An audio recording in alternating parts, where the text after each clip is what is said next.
control grid where every single action you perform is documented. And if you get out of line, they can just turn off your chip, for at that point in time, every single aspect of society will revolve around interactions with the chips.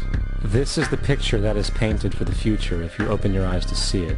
A centralized one-world economy where everyone's moves and everyone's transactions are tracked and monitored, all rights removed. The most incredible aspect of all. These totalitarian elements will not be forced upon the people. The people will demand them. For the social manipulation of society through the generation of fear and division has completely detached humans from their sense of power and reality. A process which has been going on for centuries, if not millennia.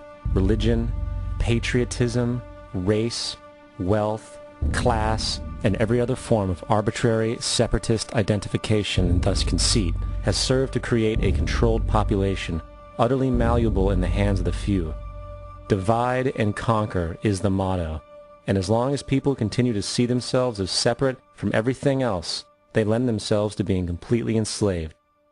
The men behind the curtain know this, and they also know that if people ever realize the truth of their relationship to nature and the truth of their personal power, the entire manufactured zeitgeist they prey upon will collapse like a house of cards.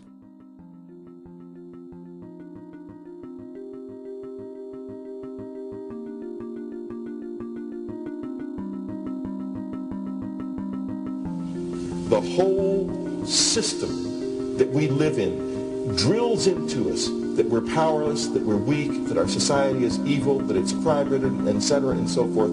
It's all a big, fat lie. We are powerful, beautiful, extraordinary. There is no reason why we cannot understand who we truly are, where we are going. There is no reason why the average individual cannot be fully empowered. We are incredibly powerful beings.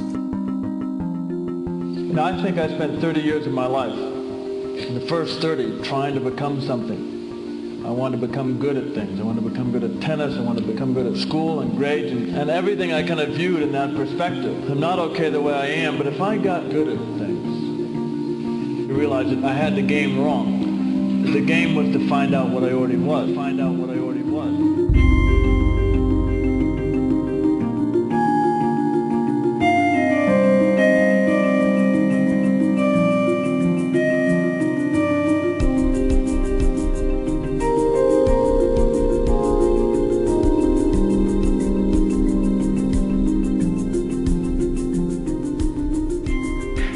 Culture, we've been trained for individual differences to stand out.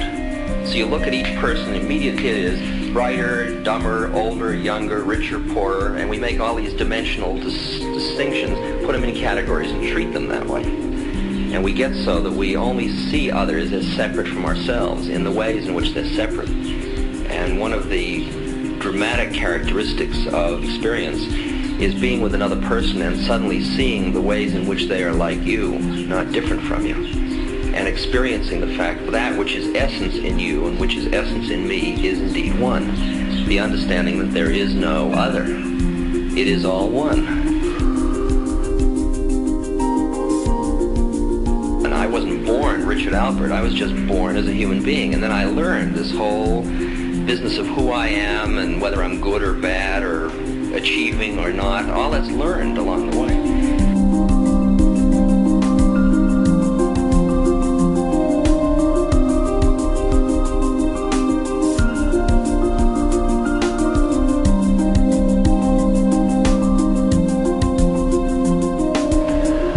The old appeals to racial, sexual, and religious chauvinism, to rabid nationalist fervor, are beginning not to work.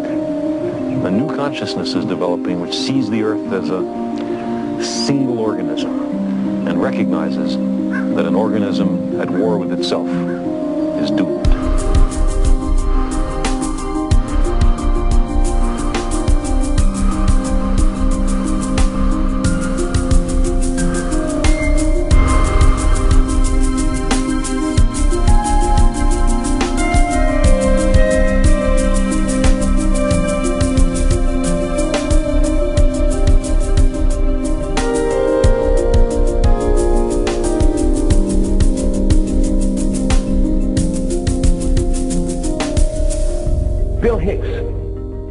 finish his shows with this.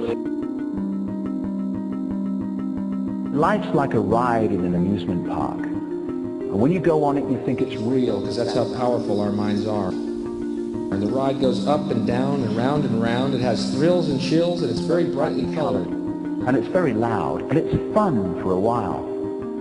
Some have been on the ride for a long time, and they begin to question, is this real, or is this just a ride? And other people have remembered, and they come back to us, and they say, hey, don't worry. Don't be afraid ever, because this is just a ride. And we kill those people. Shut him up. I've got a lot invested in this ride. Shut him up. Look at my furrows of worry. Look at my big bank account And my family. This has to be real. It's just a ride. But we'll kill those good guys who try and tell us that. You ever notice that? And let the demons run amok? But it doesn't matter, because it's just a ride, and we can change it anytime we want. It's only a choice. No effort, no work, no job, no savings of money. Just a choice right now between fear and love.